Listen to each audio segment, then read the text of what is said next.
Hello everyone, welcome back, and for those who haven't already, make sure to check out part 1. You will not be able to understand a lot of the things that I am talking about without watching part 1, which will be linked in the comments down below. And today we're going to be doing something a bit different with the way we'll be ranking them. First off, as you can probably tell just by the length of the video, instead of just giving an overview of the creepypastas where I assume you guys have already read them, I'll instead just be reading the stories in whole with some thoughts for me sporadically throughout. I'm doing this to make sure that everyone here is on the same level of understanding with the story, and so we're able to get all of the facts of the story correct so that you can understand precisely what I am talking about with my criticisms and rankings. However, I will still be looking at 4 per video, so that is why this video is way longer than all the others. Secondly, because of this, a lot of my reactions to these stories are in fact my initial thoughts surrounding them, as I don't always have some sort of nostalgia around them and have forgotten a vast majority of them. Also, before getting into it, make sure to check out these stories that I'm reading here. I will have them linked in the description below. Also, spoilers for these 4 stories ahead. But enough yapping, let's not waste any more of your time and let's get right into it.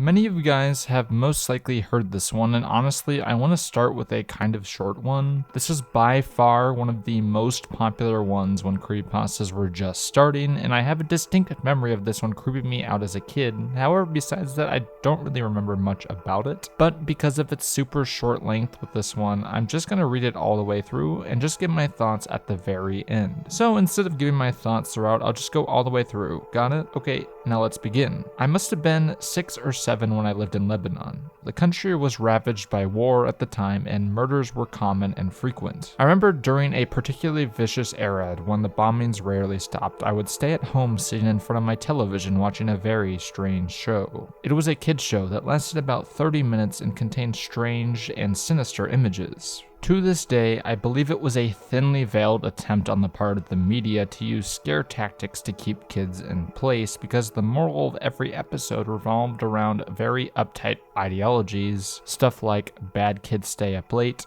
bad kids have their hands under the covers when they sleep, and bad kids steal food from the fridge at night. It was really weird and in Arabic to top it off. I didn't understand much of it, but for the most part, the images were very graphic and comprehensive. The thing that stuck with me most, however, was the closing scene. It remained the same in every episode. The camera would zoom in on an old, rusted, closed door, and as it got closer to the door, strange and sometimes even agonizing screams would become more audible. It was extremely frightening, especially for kids programming. Then text would appear on screen in Arabic reading, "That's where bad kids go." Eventually, both the image and the sound would fade out, and that would be the end of the episode. About 15 or 16 years later, I became a journalistic photographer. The show had been in my mind all my life and popping in my thoughts sporadically. Eventually, I've had enough and decided to do my own research. I finally managed to uncover the location of the studio where much of the channel's programming had been recorded. Upon further research and eventually traveling on site, I found out it was now desolate and had been abandoned after the war ended. I entered the building with my camera. It was burnt out from the inside. Either a fire had broken out or someone had wanted to incinerate all of the wooden furniture. After a few hours of cautiously making my way into the studio and snapping pictures, I found an isolated, out-of-the-way room. After having to break through a few old locks and managing to get a heavy door open, I remained frozen in the doorway for several long minutes. Traces of blood, feces, and tiny bone fragments lay scattered across the floor. It was a small room and an extremely morbid scene. What truly frightened me though, what made me turn away and never made me want to come back, was the bolted, caged microphone hanging from the ceiling in the middle of the room. So that's where bad kids go. And for a super short creepypasta, I think this does its job greatly. The end reveal, while disturbing and shocking, doesn't try and over-explain it. Instead, just leaves us with a horrifying conclusion of what could have possibly happened to these kids. And just like 1999, while there's the death of children more or less for shock value, it doesn't do it in a way that feels like it lacks the weight associated with the dark subject. And while there are some small jumps in logic, such as the reporter just somehow finding the room, it doesn't ruin the story in the way that a lot of the other shorts do. And unlike Misfortune, which felt the need to spell out exactly what was happening happening, this one instead just leaves us with the haunting image of the microphone hanging on the room, showing all the sounds that were there were in fact real. It's a nice little twist, and honestly compared to a lot of the other creepypastas is actually somewhat believable, and a lot of these more realistic ones often rely on huge leaps of logic or things that don't make any clear sense, and while there's a small amount here, it's never really distracting like in a lot of the other ones that we'll get to later. And honestly, the idea behind it is somewhat believable, as in many points in history, governments have actually used fear tactics in order to keep their populations in control. So I find the idea of a public access channel using horror in order to keep their child populations in check to make somewhat sense, honestly, especially for a country that was specifically at war at the time, as countries do a lot of strange things in periods of extreme distress like that. It's a haunting idea, and honestly compared to something like The Grieving, which has some of the most hilarious twists possible, I would put this closer in mind to stuff like 1999 and Funny Mouth, as there's an air of believability here that a lot of creepypastas really can only dream of. However, things with this story aren't all sunshine and lollipops, as it still has some of the hallmark cliches that dragged creepypastas through the mud.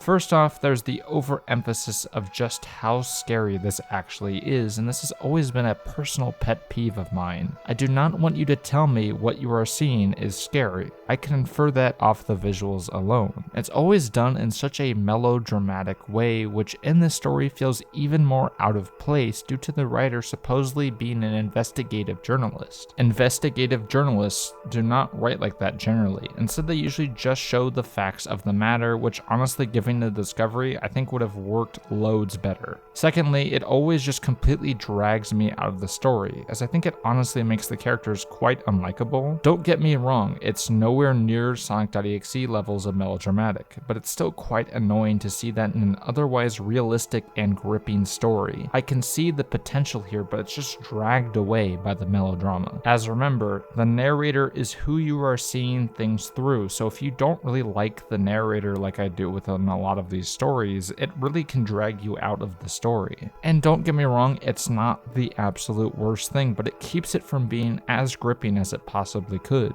However, do I think these issues keep the story from being an enjoyable read? No, not at all. I've read far worse creepypastas out there. Hell, The Grieving last time nearly made me fall over in laughter. But would I say this is one of the best?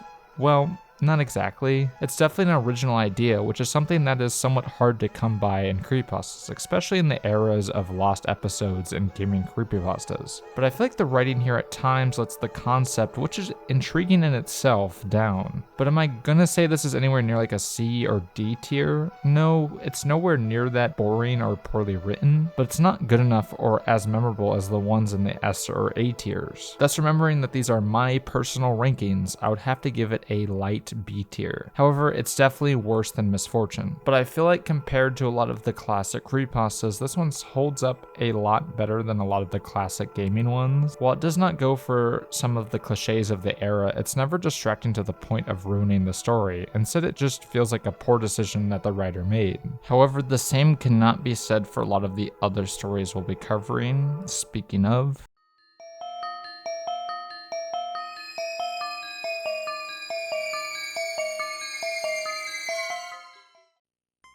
once again, another absolutely huge story that almost everyone and their grandmother has heard of if they know the concept of creepypastas. This is once again another extremely short story, so we will once again be reading it completely in full before getting into my thoughts on it. But before reading, make sure if you haven't already to like and subscribe to the channel. I upload once every other week on Wednesdays at 4 p.m. and tried my hardest to never miss an upload, even if I fail with that sometimes. But that's enough yapping, let's get into the story. The Lavender Town Syndrome, also known as the Lavender Town Tone, or the Lavender Town Suicides, was a peak in suicides and illnesses of children between the ages of 7 through 12 in Japan back in February 27, 1996. The phenomenon occurred shortly after the release of the first Pokemon games, Pokemon Red and Green. Rumors say these suicides and illnesses only occurred after children playing the game reached Lavender Town. The location's theme music had extremely high frequencies that studies had shown only young children and teens can hear because their ears are more sensitive. Due to this effect, at least 200 children committed suicide and many more developed conditions and afflictions. The children who killed themselves usually did so by hanging or jumping from heights. Those who did not often acted irrationally and complained of severe headaches after listening to the theme. This mass hysteria was caused by the first released version of the game. After the incidents, programmers fixed location musics to be at a lower frequency. Lavender Town now sounds differently depending on which Pokemon you played, but since that change, children are no longer affected by the song. One video appeared in 2010 using special software to analyze the audio waves of Lavender Town's music. When played, the software created images of the unknown near the end of the audio. This created controversy since the unknown didn't appear in the series until Generation 2, Silver, Gold, and Crystal. The arrangement of the unknown appears to translate to "leave now," and that is Lavender Town Syndrome, and oh boy, what an absolute doozy that story is. It falls into so many trappings of the subgenre that's not even funny. From using the death of children in suicide as shock value, and then the unknown in the audio waves upon first reading, it almost seemed like a shitpost. Like seriously, this story is just so goofy in my mind that I really cannot understand why this one got as popular as it was, besides that it scared little kids. It has a ton of the same issues like the Grieving had, where it throws shocking subjects at you but has none of the weight behind them to make them actually scary. And of course, this is an issue we will run into a ton later as we delve deeper into the creepypasta rabbit hole. And what makes this even funnier is that honestly, while the story is really not that great, I really cannot say it's below par for a lot of these gaming creepypastas. And I know that may be shocking to some of you, as this one has a small cult following within the creepypasta fandom, but compared to a lot of the other earlier creepypastas, I really do not have any clue why. Each one of the early classic creepypastas always had something that stuck out, with the images of Jeff the Killer and Smile Dog to the incredibly well-made videos of Ben Drowned. They all had something that made them stand out, even if the stories themselves were not exactly the best written. But the story really doesn't have any of that, besides maybe the shock value of the children committing suicide. And in all honesty, if that shock value wasn't there, the story would be nowhere near as talked about, as it's not that interesting. I mean, I'm not going to decimate it completely. There are far, far worse out there, and it seems like the person who wrote it was at least somewhat competent of a writer. And there are things that I do like about the story, as I honestly think the objective look at what's going on is far more interesting than the melodramatic narrators that are extremely commonplace within the subgenre.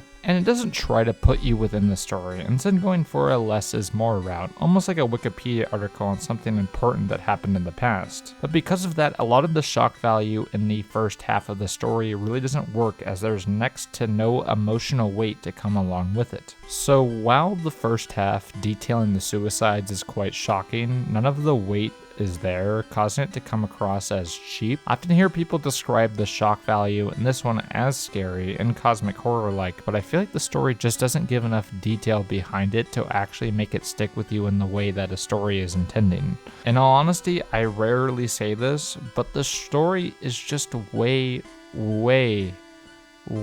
too short. And that's usually the opposite of what I say. Usually it's the other way around, where I feel like it needs just a little bit more, but this story just doesn't have enough for me to really care. There's just not enough to the concept for me to really be thinking about it after reading it. Like, a lot of these urban legends are trying to make you think about them afterwards, as thinking about something is always more scary than anything that you could possibly come up with. But the story just does not give enough for me to really think about it nearly as much as it's trying to. Do I think this makes the story one of the worst ever made? No. Nowhere near that, but it comes across in the same way that stories like Urban Spook did, where there's tons of shock value, but none of the emotional weight behind it. See, when it comes to horror, while you can throw shock after shock, it won't stay effective for the entire runtime. Instead, pacing it out and making sure it has the emotional weight behind it can make it that much more effective. For example, with 1999, we saw that less was more. As well, there's a much more shocking section within the children being burned. It's placed near the middle of the story with tons of build-up to it. And while I find the idea of the kids dying in mysterious circumstances after playing the game to be interesting, we just don't have any of the weight behind it to make it fully there. For example, look at how a lot of the SCP Foundation files are handled. As well, they have a almost Wikipedia-like approach to the storytelling. They also have dissertations in order to give the stories that much more personal feel, which is exactly what I feel like the story is really lacking. You could do so much more with this premise, and while yes, less is usually more, in its current state, all we get is shock value and nothing else. So because of that, when giving it a ranking, I gotta be honest, but this story has just never done anything for me. I've read tons of other creepypastas, and this one has just never stuck with me like a lot of the other ones. Now, do I think it's bad as something like The Grieving, for example? No, but it's certainly nowhere near the levels of B or A, and certainly nowhere near the S tiers. In fact, I would say the story is just average by creepypasta standards, thus I will give it the average score of a C tier. It's nowhere near the worst thing I've ever read, but it's not particularly interesting either. However, it's just on par with a lot of the other creepypastas out there, and it's just kind of forgettable, which personally I think is one of the worst things a story can do. It's not bad enough to be truly entertaining, but it's not good enough to be memorable. Instead, it's just okay and kind of boring, which isn't that interesting to talk about, thus it deserves its spot firmly within the C tier. However, the next might not be the same, that of course being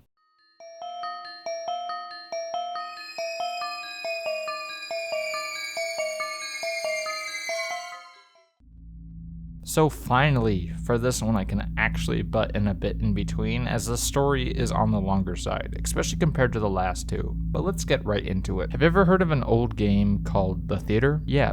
Didn't think so. Probably because many say it doesn't even exist. You see, The Theater was released around the same time as Doom. Today, if you ever find it, it's only available on bootleg crappy CD-ROM, which more often than not doesn't even actually contain the game. The actual legitimate copies that were apparently released back in the day feature a blank cover with nothing but the sprite of what has since been named the Ticket Taker. He is apparently a poorly drawn, pixelated, bald Caucasian man with large red lips, wearing a red vest over a white shirt and black pants. He is completely expressionless, though some say that if you smash the disc, his face will be angry the next time you look at the cover. This is only an urban legend, of course. What is peculiar about The Theater, however, is that there is no developer named on the jewel case, nor any game description on the back. It's just the Ticket Taker on a white background on both sides. The game was initially known for its inability to install correctly. The installation process would immediately lock up the computer when the user reached the license agreement. Also strange about the license agreement was that whenever the name of the development studio was supposed to show up, the text would simply be a blank line.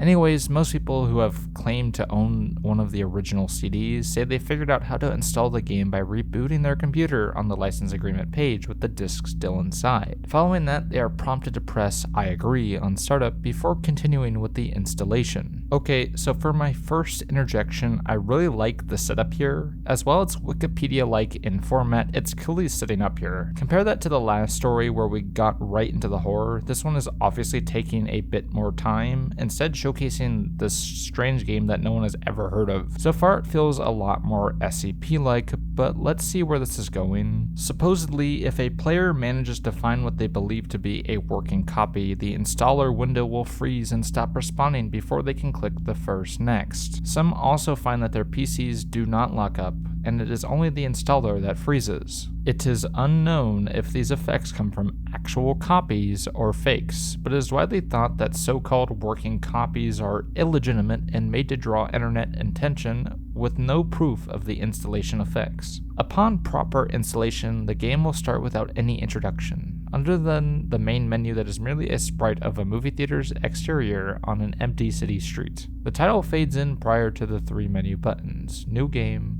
Load, Options. Selecting Options immediately crashes the game to desktop. Load is said not to function at all. Even if you did have a saved game, nothing will happen when you press it. Thus, New Game is the only working menu option. Once it is selected, you will find yourself in a first-person viewpoint. Standing in a movie theater lobby. The room is empty with the exception of the ticket taker in front of a large dark hallway, which one can assume only leads to the theaters themselves. There's nothing here but to look at the poorly drawn, mostly illegible movie posters or approach the ticket taker. Upon doing so, a very low quality quip will play saying, "Thank you.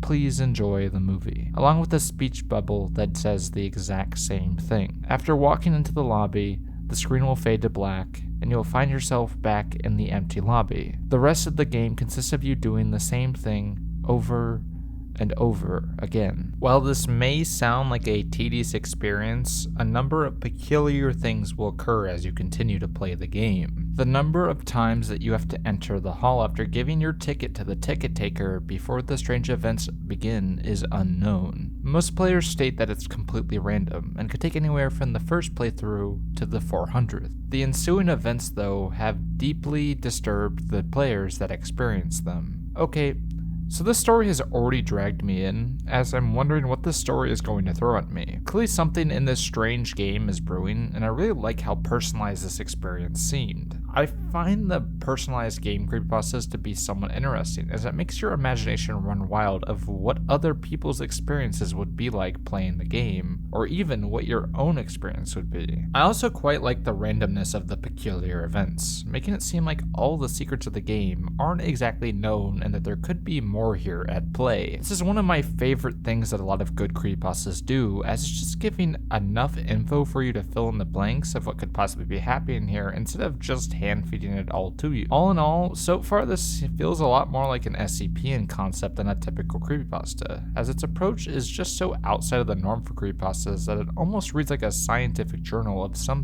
unknown phenomenon. It also kind of explains away fan games that would eventually be made for it, like what I have been playing in the background, as illegitimate, which I kind of like. That's a disturbing layer to it, because while you may think you are experienced what the story is showing, it instead throws that all away and says the games are not actually legitimate. It adds another layer of mystery to an already intriguing story, so I'm quite hooked here. It's doing a good job to not leave any gaps of reasoning here. Unlike a lot of the stories where it just leaves you with a lot of questions of like, oh, why have you never heard of this? Or why is this not everywhere? This one explains all the reasons why this isn't really talked about. This kind of goes back to one of the main points I usually say, which is that you gotta make sure that your universe makes sense. Like, usually a lot of the universes in these stories just don't make sense, because if it's supposed to be the same one that we're in to kind of give like that urban legend feel, you gotta explain why no one's ever heard of this, and it kind of makes sense why this one has never really been talked about. Compare that to Lavender Town Syndrome, where if a bunch of children committed suicide, literally everyone would know about it. Pokemon as a franchise would be dead.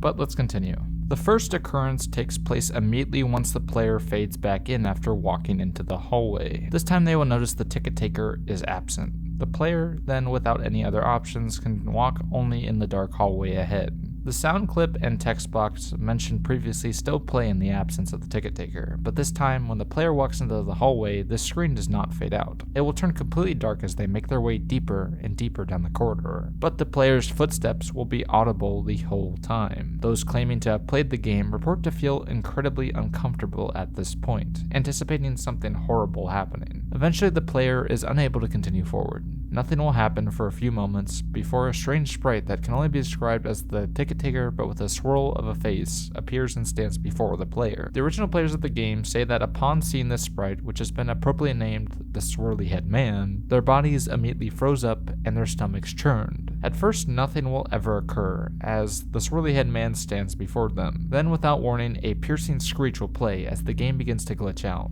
This lasts for a few minutes, the screeching never ceasing. In time, the players abruptly return to the lobby with all the sounds and graphics restored to how they should be. The game continues normally for the next couple of hallway cycles, though a couple of the original players claim that the swirly head man would briefly appear and disappear in the corner of the screen, accompanied by a brief yelp sound effect. At some point after meeting the swirly head man, the player will see the ticket taker pacing back and forth. Though there is no walking animation, the sprite's limbs are completely static, so he'll just hop up and down slightly as a substitute, with his eyes wide and mouth open to simulate a worried facial expression. Some players noted that the movie posters had been replaced with images of the swirly head man, which caused them to immediately turn their character's head away and approach the ticket taker instead. After doing so, another different low-quality sound clip will play, but the speech box will contain nothing but corrupted characters that cause whatever text would have been in the box to become completely illegible. So this is what the build-up was leading to.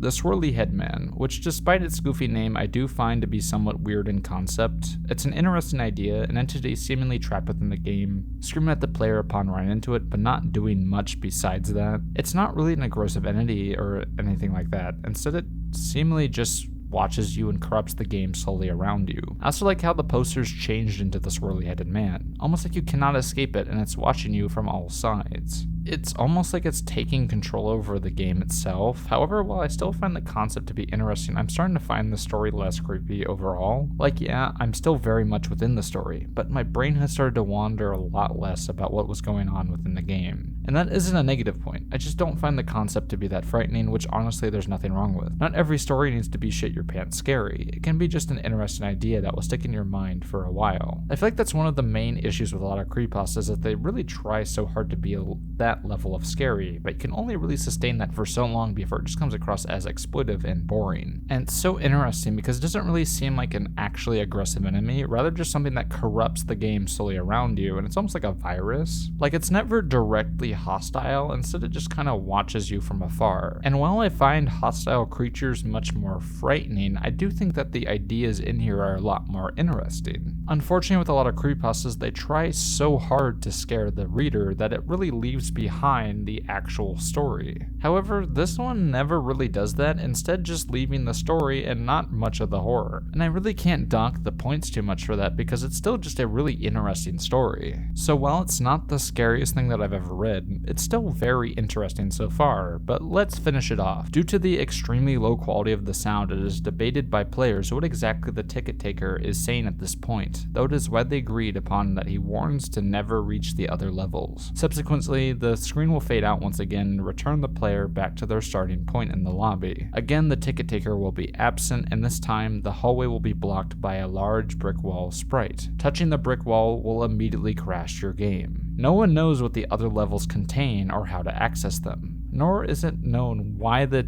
swirly-head man causes such acute fear in those who have witnessed him. Sadly, we may never know, as all the original copies of the theater have either been lost or destroyed, but the creepiest part of all is the fact that every one of the original players of the game claim to occasionally see a brief glimpse of the swirly-headed man out of the corner of their eye.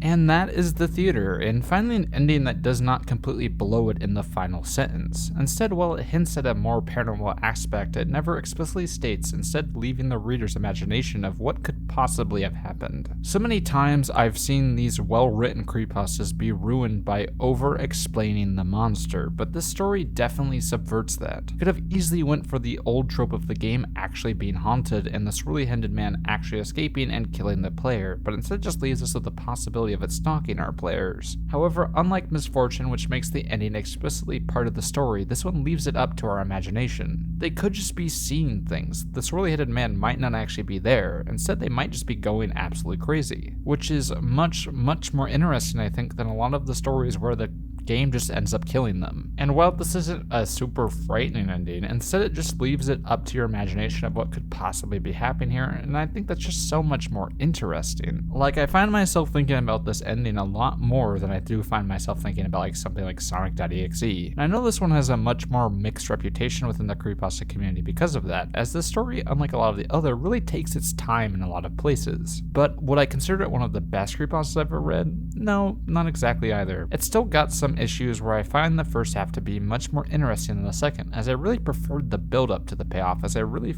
feel like the swirly-headed man really doesn't hold up to the level of build-up. Then there's one of the weirdest sentences I've ever read where it claims to be highly debated, but then in the same line says that it's widely agreed upon what exactly the ticket taker said. So do they or do they not know?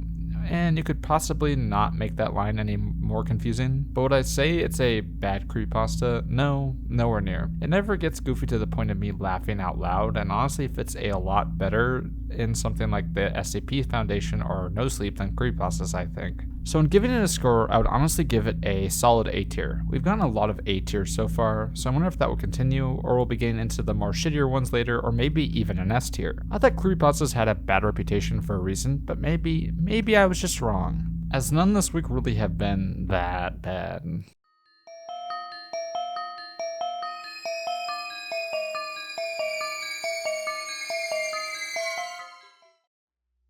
And yet another Slime Beast story, who wrote the absolutely excellent fun email from last episode, so hopefully this one is just as good. From what I've read online, this is his take on the gaming creepypasta. From what I've heard though, he does not take it too kindly to people reading off his story, so thus I will instead be giving an overview here instead of reading it off in full. No hate whatsoever. Honestly, as a writer myself, I understand the frustration, and so thus I will take a step back from reading this one. But here's a really quick synopsis with some little excerpts in between. So, I Hate You follows a narrator who details how his story isn't like other Lost Gaming creepypastas, and that this is actually different because it's real. He opens up a ROM he has played thousands of times before on his PC where he details how much porn he collected on it, in very weird detail, but okay, you do you, I guess. Then while playing the sunken ghost ship level, he sees something quite peculiar, that of course being a completely blind boo with a keyhole behind it that is not normally there. Like, he quite literally spends nearly an entire paragraph detailing how much this does not belong here. I cannot overemphasize, he really wants you to know this does not belong here. He then places a key into it, which unlocks a new level behind Bowser's facade called Oh God No, which causes the Bowser's eyes to begin oozing blood.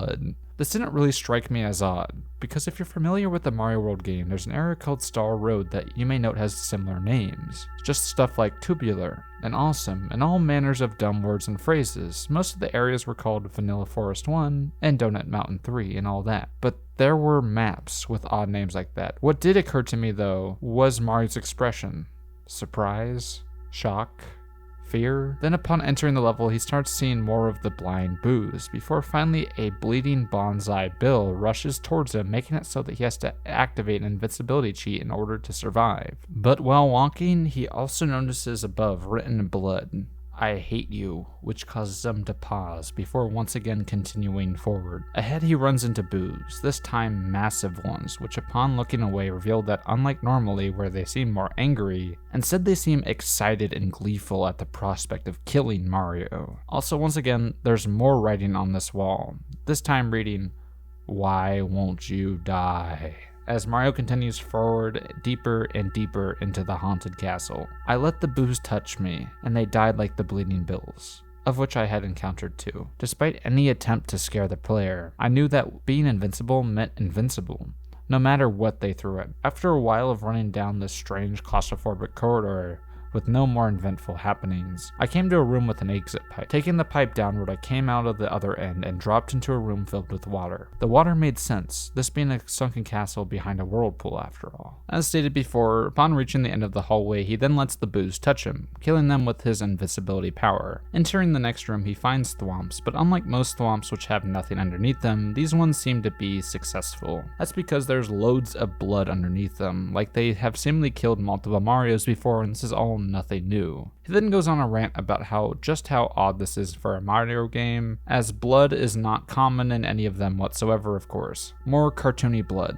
This was getting pretty unusual for the Mario Bros franchise, which I hadn't really recalled seeing blood in at all. Now I'd seen it used 3 times, the bloody bills, the messages, and these perpetually grinding, smashing thwomps who were working their victims into a pulp forever. In the hampering effects of the water, I walked slowly under these things, making sure every single one touched me and died. There are almost 30 of them in a row. The sight of them mindlessly crushing over and over again just made me hate them with an unsettling intensity. He then continues further and further where he runs into spikes on both sides, which upon moving right reveals dead Marios strewn all over the place in grisly detail. It's almost like it's all the past failures of the player beforehand were all trapped within this place left to rot. Now I knew some of what was going on. The bloody mess the thwomps were unendingly splattering. It was other Marios. Past Marios that had tried to traverse this level and failed. However, while continuing to the right, he sees the Marios begin to come to life, as their lifeless bodies begin to remove themselves from the spikes and begin to chase after him, moving at full speed. He just barely escapes, making it to the next room, which is just a long hallway with a door, next to which is a mushroom that looks quite strange. I didn't touch that shit. And sorry for the quick little interjection there,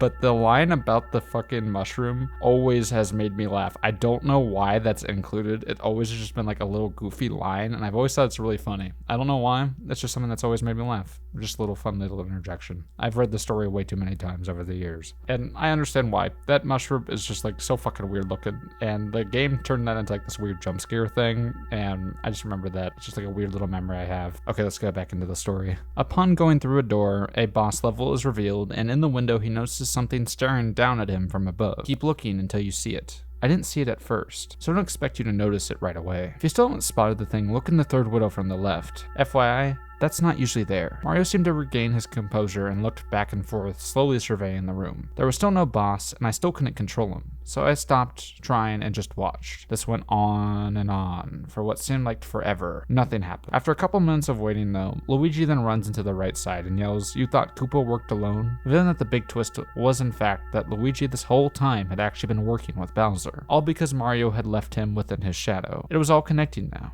The messages scrawled on the walls. "I hate you, and why won't you die? Luigi." He's always been Mario's second banana. The player too. The one who doesn't get the princess in these early games. No matter how identical he is to Mario in skill set and ability and tenaciousness and bravery at the end of the day, the game is Super Mario Brothers, and he's just the brother. How he must have hated Mario. Who among us wouldn't? Think about it. No matter what happens, Mario always comes back. No matter how many corpses he leaves littering the battlefield, he's always there once more to leap and cheer and get all the adoration. Then after a long and tedious battle, he finally beats Luigi, pushing him into the lava below where he yells, "Oh god no," before dying. The player then continues on with their game as normal, where they said nothing else changed besides this. And that is, "I hate you." And honestly, I don't know what to really think about this story. It's just so full of cliches and poor grammar that I really cannot take it seriously, and honestly from what I've read, it was what was intended. So this story is part of a small subgenre of creepypastas called trollpastas, which are creepypastas that poke fun at a lot of the other creepypasta tropes that were extremely common at the time. But from what I've read online, the trollpasta was so well done that no one was really able to tell that it was actually a shitpost. In fact, a lot of YouTubers like some ordinary gamers covered it thinking it was completely real, which honestly is quite funny to think about. Imagine writing something as a joke, but find out the subgenre that you're mocking has gotten so bad that people really cannot tell the difference. Hell, I can go step by step with all the cliches that this story mocks, but you guys would find it probably completely boring and want to turn the video off. But for some example, first we see the overconfident narrator. For those who didn't read that many creepypastas, you may be wondering what this trope is. But if you've read this, you will know exactly what I'm talking about. In a lot of older creepypastas, we have narrators who have egos the size of planets, talking about how their story is different from all the other stories out there and that their story is actually real and something special. This one does even one of the old age classics of saying it's not like other haunted games, and it's in fact real. It even brings this back at the end by trying to make it seem like Nintendo programmed this into the game in the first place.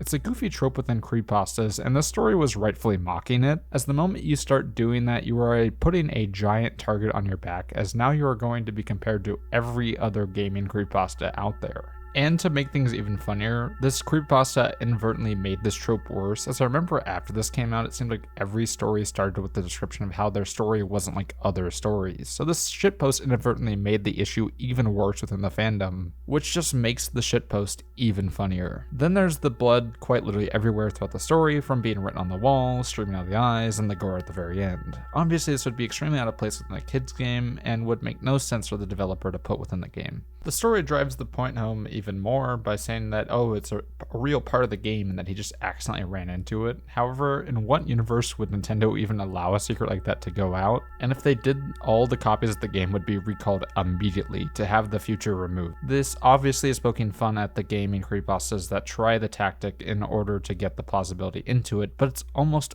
laughable in every single scenario. This of course leads into the very next trope that it's mocking, which is of course the extremely overdramatic narrator. This is something that's just going to get worse and worse the further we go down. This is going to be one of the most common tropes within creepypastas in general, no matter what wing of it you are in. I get why a lot of stories do that as an attempt to overemphasize the horror in a vain attempt at being creepy, but it almost never works. Thus, it's always funny when reading stories with overdramatic narrators like this, as I've actually read 2 stories on this channel channel with that type of narrator, that of course being Sonic.exe and the Tales Del Curse, which have some of the most overdramatic lines I've ever read to the point of being absolutely comical. But here's the thing, while it's a troll, is the troll itself that funny? Well, no, not really. It is in points, but the story gets extremely boring really quickly, and even if you spot the joke wears thin quite quickly. It's just not interesting after the first read, and that's fine, but honestly I found the story just boring over anything else. You can only parody tropes for so long with a paper-thin story, and when you look at it, a lot of the great parodies, even for Creepypasta parodies, I think this one falls a bit flat. And it's a shame because I really like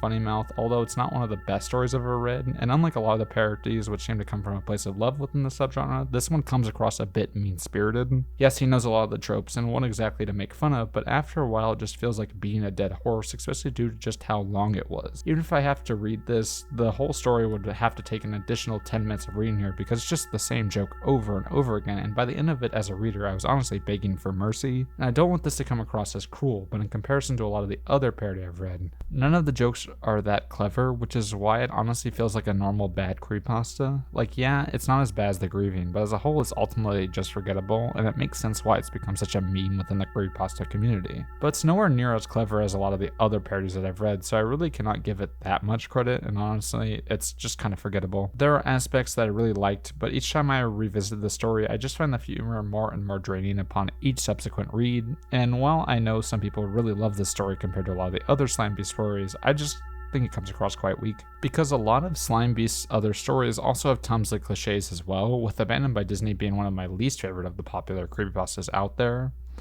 And while I don't blame anyone who thinks this is one of the best troll pastas out there as a whole, I just didn't find it that interesting, and by troll pasta standards it's just kind of mediocre. It's not really funny like a lot of the other troll pastas are, and the pacing is way too slow in order to enjoy it as a creepypasta, so as a whole it just kind of falls flat. And before anyone gets on me, this is not a description of the writer himself, rather just the story written in its current form. But in the state that it's currently at, I would have to give it a solid C tier, but definitely worse than the Lavender Town Syndrome by quite a bit. It's nowhere near as bad as The Grieving, but compared to Lavender Town Syndrome, it's definitely not anywhere near as interesting while being just as forgettable. However, this is definitely closer to a D tier for me than a B tier, so keep that in mind when looking at the chart while I leave it up here, as I do actually have them in order. But let's continue on.